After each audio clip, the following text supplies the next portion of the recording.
mitovy razana mamonjy no nandray feo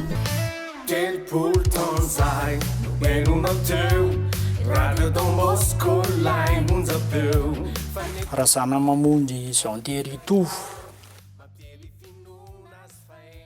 Tovo razana mamonjy ny tena fahalalan'ny pianotsika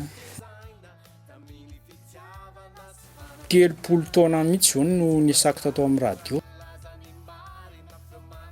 Mila EVE zany ianao rehefa mandray feo indrindra amin'ny tantara satria indraindray le mpilalao mandiso fa tsy tsapany mandiso le teneny dia ianao manitsy azy arakaraka le ambiance an'le tantara koa indraindray ohatra tezitra dia mikikika be le mpilalao dia iny vao main saturer le prise dia raha ohatra indray malahelo dia mananoatra malefaka loatra dia tenenina izy mitenena mafimafy fa sous-modulé be zany feo anao zany ambany be.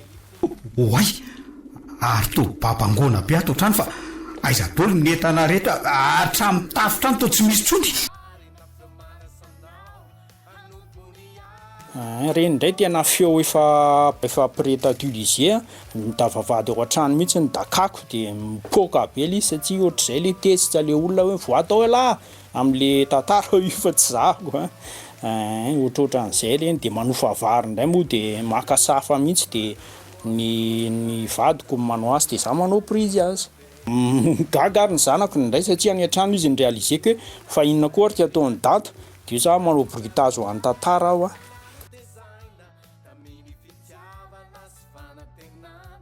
na iny tantara iny zany rehefa vita mixage tanteraka dia averina enona indray zany satria indraindray any mety misy diso fa tsy henoko dia mba ialana amin'izay dia tena miheno fa reraka ka za tena reraka rehefa mavita mixage na tantara anankiray.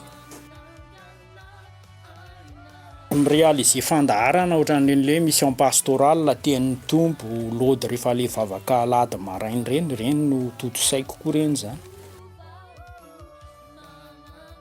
Eo amin'ny resaka hoe fanatotosana angamba na hoe côté teknika le fandraisana feo ahoana zany ilaina le mifanakaloka tena ampitiavana be mihitsy ny zarako amin'le zanaka amin'ny resak'izay le hoe mba tsaikefa kely ananako tato amin'izay hoe 30 taona ny radio Don Bosco zay.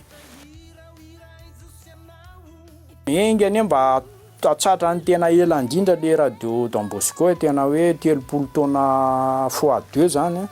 amin'izay fa hoe mba nitaranaka hoe ny relève indray zany mba mandimby anay eto fa mahafinaritra be misy an'izany hoe ay tena nisy andry dadabe Tovo tao amin'izany RDB zany fa mpandray feo dia mahafinaritra be maheno an'le izy satria hoe tena hoe mba